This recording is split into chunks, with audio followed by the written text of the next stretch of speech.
बाजारी 1 metric ton की अवैध सप्लाई की जा रही थी। वाशिम से 64 ऑक्सीजन सिलेंडर जब्त किए गए हैं। नागपुर से ऑक्सीजन सिलेंडर की एक खेप यहां पर पहुंच रही थी। महाराष्ट्र में ऑक्सीजन की कालाबाजारी, ये बड़ी जानकारी इस वक्त मिल रही है। देखिए किस तरीके से इस मौके पर भी जब देश कोरोना के खिलाफ युद्ध लड़ रहा है, जहां मरीज एक एक सांस के लिए तरस रहे हैं, ऐसे में भी कुछ लोग ऐसे हैं जो कालाबाजारी, मुनाफाखोरी में लगे हुए हैं, पैसे बनाने में लगे हुए हैं। नागपुर से ऑक्सीजन की सप्लाई की जा रही थी। ये देखिए, ये जो सिलेंडर्स आप देख रहे हैं, इनकी कालाबाजारी हो रही थी। 1 मीट्रिक टन ऑक्सीजन की अवैध सप्लाई की जा रही थी। और हमारे साथ डॉक्टर मौजूद है, डॉक्टर कौशल कांत इस वक्त हमारे साथ जुड़ गए हैं।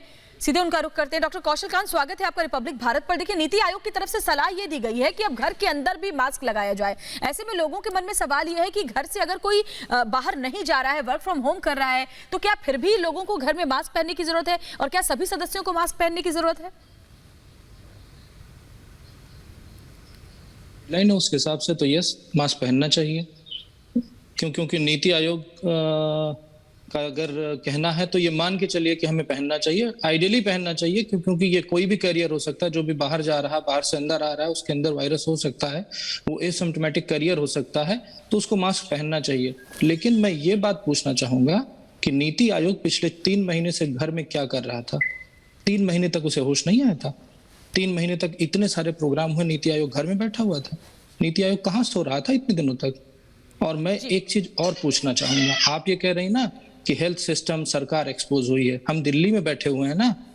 आज की, कल की एक खबर है, आज अखबारों में भी आई है कि दिल्ली हाई कोर्ट ने रिक्वेस्ट किया है दिल्ली गवर्नमेंट से, और उनके लिए 100 बेड अशोका होटल में, प्राइमस हॉस्पिटल के अंदर बुक कर दिए गए हैं जी। क्या मौत में भी रिजर्वेशन होने लगा है?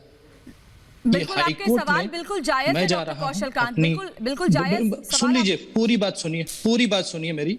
मैं चाहूंगा इंटरप्ट ना करिए, क्योंकि कोई कोर्ट के अगेंस्ट बोलना नहीं चाहता, कोई सिस्टम को कटघरे में खड़ा नहीं करना चाहता। मेरी पिटीशन मैं मूव कर रहा हूं।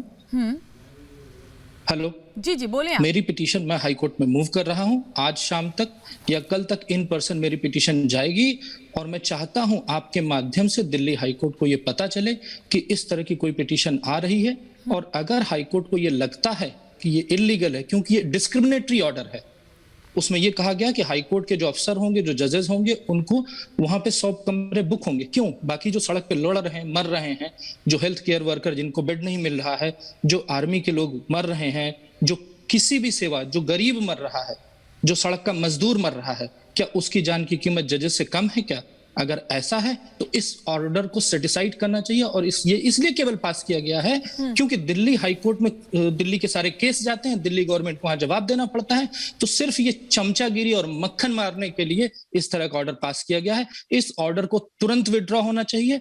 मैं हाई कोर्ट खुद मूव कर रहा हूं, और अगर आपके थ्रू दिल्ली हाई कोर्ट को यह पता चल रहा है तो बहुत अच्छी बात है। या तो दिल्ली सरकार इसको विड्रॉ कर ले, या कोर्ट इस पे स्टे दे दे, अदरवाइज में पहले हाई कोर्ट। आपकी चिंताएं बिल्कुल वाजिब है और आपके सवाल भी बिल्कुल वाजिब है, लेकिन डॉक्टर कौशल कांत, हम चाहेंगे एक डॉक्टर के तौर पर, क्योंकि हमारे जो दर्शक हैं वो अभी अब सबसे ज्यादा चिंतित अपने स्वास्थ्य को लेकर हैं, और आपके सवाल बिल्कुल जायज है और बहुत अच्छी बात है कि आप इस मुद्दे को उठा भी रहे हैं। लेकिन हम चाहेंगे कि आप जो लोग, आम लोगों के मन में सवाल है, उनकी जानकारी दें। जैसे कि नीति आयोग की तरफ से यह भी कहा गया है कि जो दूसरी वेव है ये बहुत ज्यादा खतरनाक है, और हम ज्यादातर मामलों में ये देख भी रहे हैं डॉक्टर कौशल कांत कि अगर परिवार के एक सदस्य को हो रहा है तो पूरी परिवार को भी अपनी चपेट में ले रहा है। ऐसे में इससे बचने के लिए लोग क्या करें, और जो लोग बाहर नहीं जा रहे हैं वो घर के अंदर ही किस तरह के प्रिकॉशन ले सकते हैं?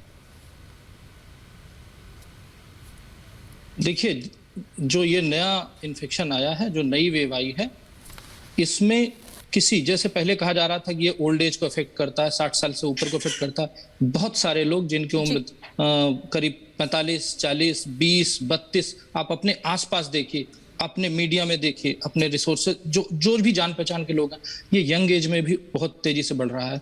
तो सभी को जरूरत है। और एक चीज और बता दूं, हो सकता है कि दूसरी के बाद एक तीसरी लहर आए और वो इससे खतरनाक हो। अगर अभी मेजर पॉपुलेशन इन्वॉल्व हो गई है तो अगली लहर, दूसरी इस वाली लहर से कम आएगी, और अगर मेजर पॉपुलेशन अभी नहीं इन्वॉल्व हुई तो तीसरी लहर दूसरी लहर से बड़ी आएगी। यानी कि अभी लंबे वक्त तक कोरोना काल में बचने की जरूरत रहेगी। डॉक्टर कौशल कांत मिश्र, बहुत बहुत शुक्रिया आपका रिपब्लिक भारत से बात करने के लिए।